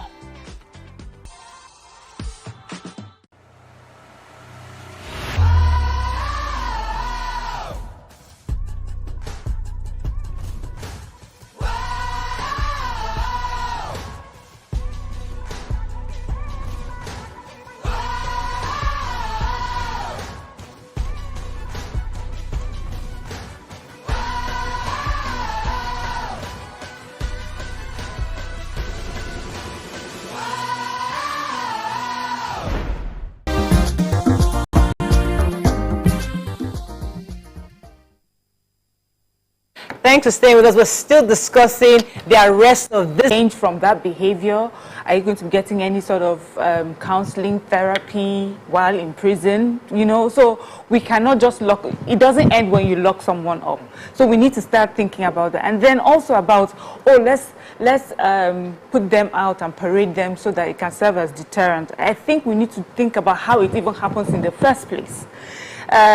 Just shaming them or putting them out in public, is that how it starts? Is that how it ends, really? I just feel that we need to think deeper in how people like this become people like that, and what we can do from the beginning of it, you know, that's where it can serve as a deterrent. Some people have said to us, I was raped as a child by a man. How do we treat pedophilias? Do we cover it up as a society? Don't let the world know? So what part are we playing when it comes to that way? If someone says, I was just born this way, it's a certain way I was born, what sort of conversation are we having with people at such a young age? We are completely closing that line of conversation. We can never even have this conversation. Meanwhile, somebody is saying, I realized it when I was 6 years old, but I could not have a conversation with anyone around me because we dared not have that conversation. So if we're going to handle this, let's handle it well. We cannot carry a bunch of Nigerians, lock them up and say, we've thrown away the key. 10 years later, we release them as fully grown, whoever they are. Yes. Together, hanging out, getting confirmed. So what are we doing? Let me take this call, I believe, from Melville. Thanks for calling. You're live. It's true. Hi. Hello. Hello. Yes, you're live. Go ahead, please. I'm just wondering, have you guys thought about a syndicate running this? What if it's a way? What's a way of a syndicate trying to get these people to get back to Europe? Syndicate. Because they are gay. Because the law, as you said, is against it, society is against it. So there's a new way to legally get back. Have you thought about it? Okay, thank you, Melville. I didn't really get you very well. No, he's talking about the fact that it could be there could be a syndicate running this thing, promoting it. The Western world got you, because they are heavily financed, they're heavily financed, yes, and they could be supporting this community. They get opportunity to travel. Yes. So there's a deeper comment to buttress what I was trying to achieve with the point I was trying to make. Africa hasn't totally come of age, because if we have, we should be influencing the world on culture, morals, values, beliefs. But because we have somewhat allowed the West to influence us so much by accepting their culture in every way, who are we therefore now to start begin to cherry pick what we want to take? Because these countries that we're identifying, they from the get-go have been able to retain who they are as a people. And please, I'd like to be corrected if I'm wrong. So their economy, their infrastructure, everything has defended them such that they don't even need the West. They don't need anything from the US. They are well contained to say, you know what, we don't believe in gay rights. But Nigeria, we tried to do that. I mean, even Barack Obama was the conversation with our former president. With Jonathan. You know, because we are somewhat at the mercy of the West in a lot of ways. We are at their mercy. So who are we now to be saying, oh, we want to pick? So we are, sorry, what did you say? Who pays the piper? Exactly. So they can talk because nobody's paying their piper. They are paying their piper. But we are dependent a lot on this relationship. So we manage how. So South Africa will do their own. We are important. We believe in this. West Africa will do their own. East Africa, we are all gradually picking what we want from the West. So therefore, if we are going to be like UAE, it's not just a decision by somebody's law. It's about being economically independent somewhat. That we can say, you know what, we are exporting our culture. Fela was singing to the world, and this music is still accepted. There's a Yoruba we are drinking, we are taking, like, we're making movies. Why is Jagun Jagun really popular? Because it's cultural. Yeah. We make all these English Nollywood movies because we want to be like Oyinbo movies. You cannot do it well. We are bringing the culture to ourselves. So the point is that the real conversation is how do we fix it inside out?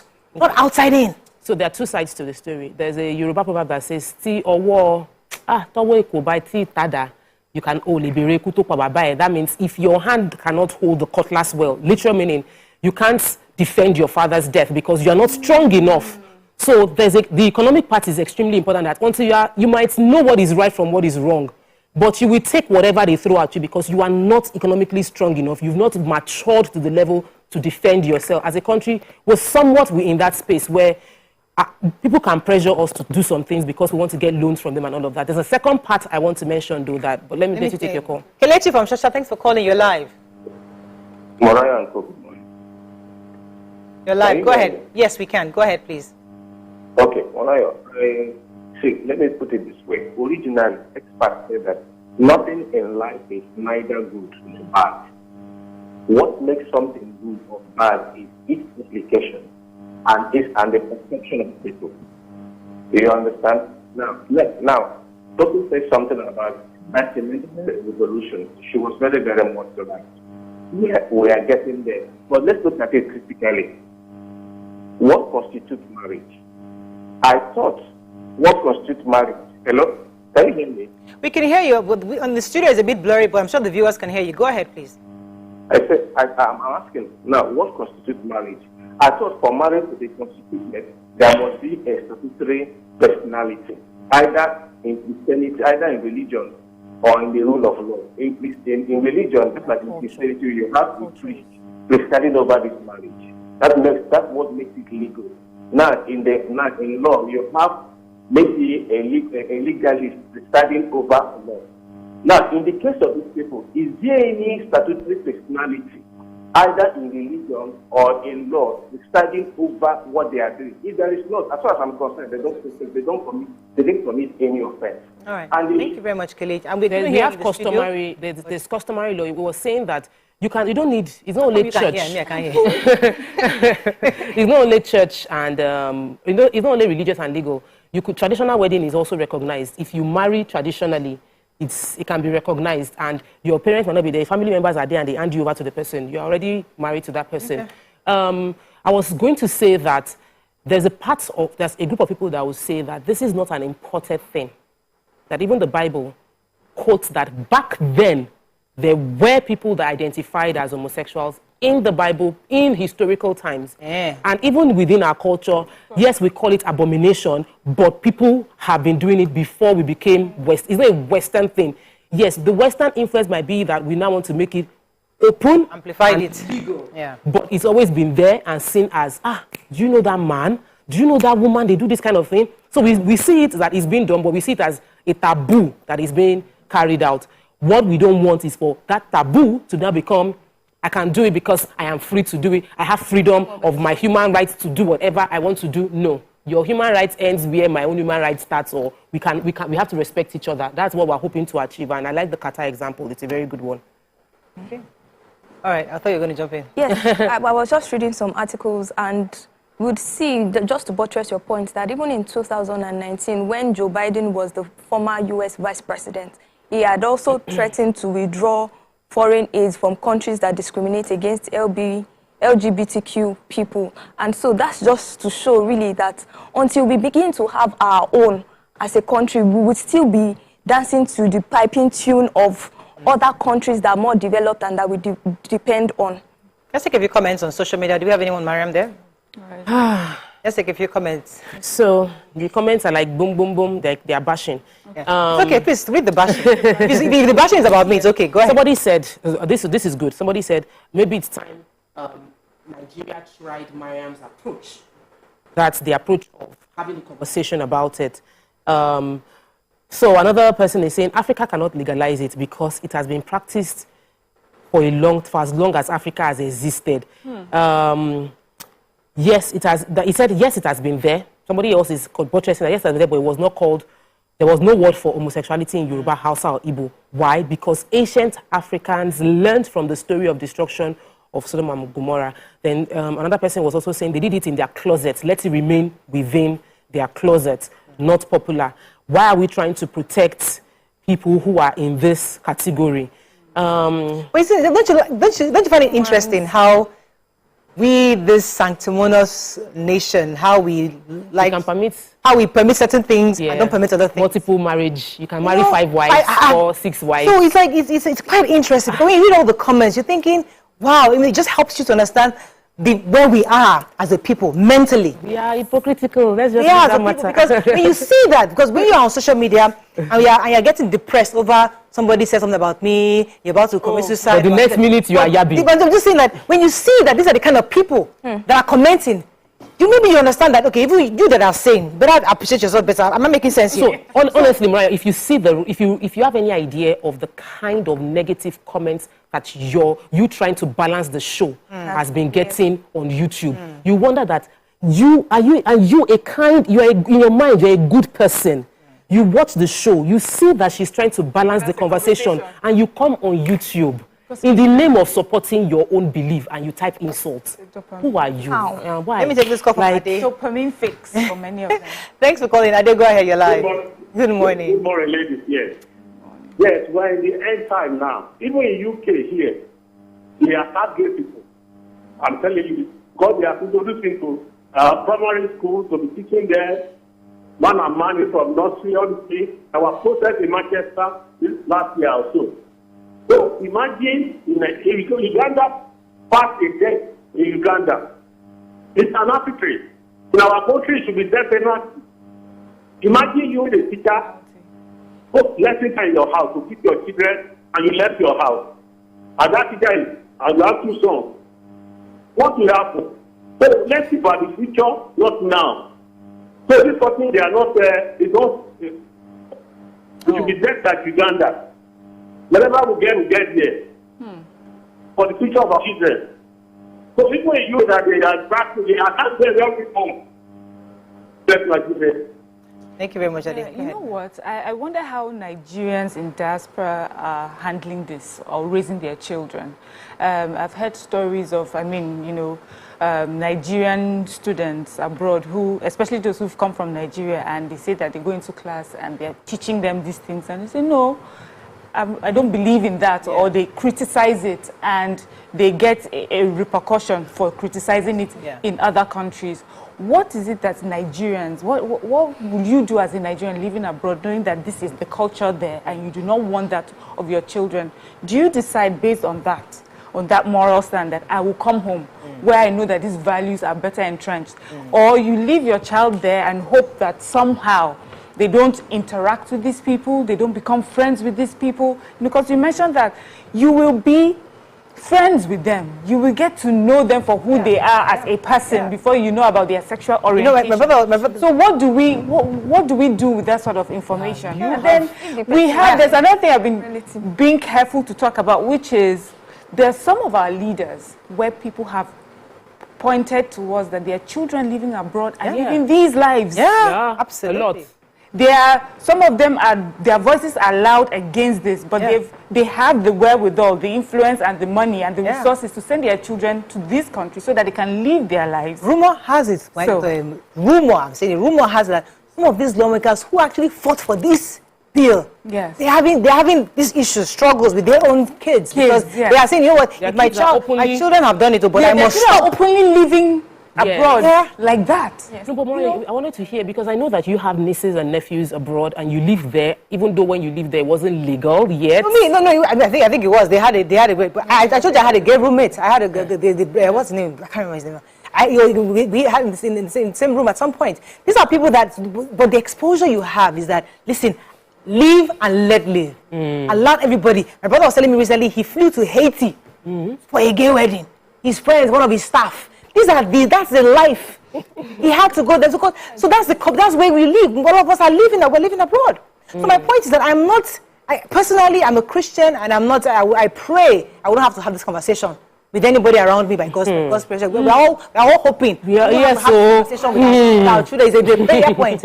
But I would not pretend like I'm not living in the world where I have to be faced with it. My child who's watching TV, I'm telling the child, because every series has it. Everyone I'm watching, you see it too. They're all there. So I'm explaining to my child. So it's good to know you're in a world where there will be choices to be made. And you have to choose right. And I'm also afraid of this silence, of this let's keep quiet. Yes. Especially, God bless you, situations where young girls are getting married to people who are closetly living this way, but they cannot open their mouths to say, because if you call them out, they're the stigma. And so, what is better? Is it better to just hide them and keep quiet and pretend they don't exist, and then all the things that can come from that happens, or is it better to just know these are a group of people? This is how they live their lives. And if you are separate from them, you live differently from them. So there's no mistake of ending up with someone who that's their lifestyle.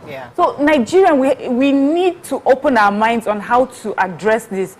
To just shout about it, to call people out about it, to stigmatize people is not enough. Arrest and lock them is not enough. We must chart a way for how we want to live with them or without them going forward. I have a call from Majek. Thanks, Majek, for calling you live. Hello, good morning. Morning. You're doing a very wonderful job. Thank you, sir. Good. By the way, I love the way what Mariah said earlier on, not too long ago now, that God forbid if you have anybody within your family that you will have to discuss with. That is the point where I'm going into. I mean, it's better imagined than experienced. I happen to have had a guy in my church who was trying to introduce that. I sent him away. And when I did, I'm not a pastor, I'm not anything, but I'm just an elder in the church. But I sent him away. Some parents came out, they didn't face me, they were saying it behind me, that why would I send somebody out? So on a Sunday, I went on the pulpit and explained to them what this guy was doing, and that was when they realized how he wanted to destroy their children. Would you and I love it for one of our children to be among those ones caught in Delta? This is not America, by the way. That is how America got into what it got to. We have morals in this country. And when you say human rights, you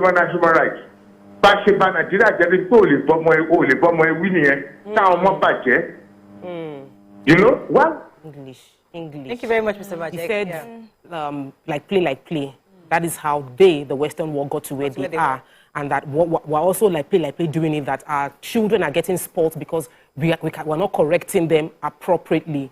So he's talking about the fact that we should not... How are we correcting them? How are we correcting them? Because the instance he gave, sending the person out of church may not have been the best I don't even, because he would still... What exactly? Well, he didn't even explain what the person was doing. That the person possibly the person was gay. Yes. So you send them out of church to what? So you protect your own small space, but that person is going out to probably do more. How do we fix it? So if a person realizes that they're gay or thinks that they are struggling with issues like that and goes to their pastor, what should the pastor do? Exactly. That's the approach I feel. You mentioned it before and we need to say it over and over again. What if a teacher notices a child that is acting a certain way? What should the teacher do? We don't talk about that part and we need to prefer solution. It's easy to just castigate and banish. Yes, I went to teen church on Sunday. A teen church invited me and somebody came to meet me and she said this. And the first thought in my mind was, where will you start from? This conversation from? We have to wrap up the show. But you see, I'm glad where Toby took us because that's the truth. There are conversations to be had concerning this matter. As a nation, we can make a law and lock people up and throw them in. Or we face the conversation and say, okay, you know what? It is bad. Everybody as a nation, we are all against this matter. And then we put things in place. So we equip a teacher who is faced with this. We equip a pastor who is faced with it. We equip an imam, everybody who is faced with it, and say, okay, this is how we're going to address it and have a national stand on it, which is fine. The law is there, but who is readdressing? Because we still have a lot of these people in our community. So the conversations have to be had, and hopefully we'll continue at some point. Hopefully that's all we can take on this show, because I've always said on this show that one of our greatest issues are the middle class. Because it's the middle class that is bringing all these exposures to us. We are and I always yard boss that we are the ones that are seeing all these things and now bringing them in, because if you allow us to grow at our pace, I'm not middle class. We will not be faced with this matter. I've always had that position, but that's all we can take on today's show.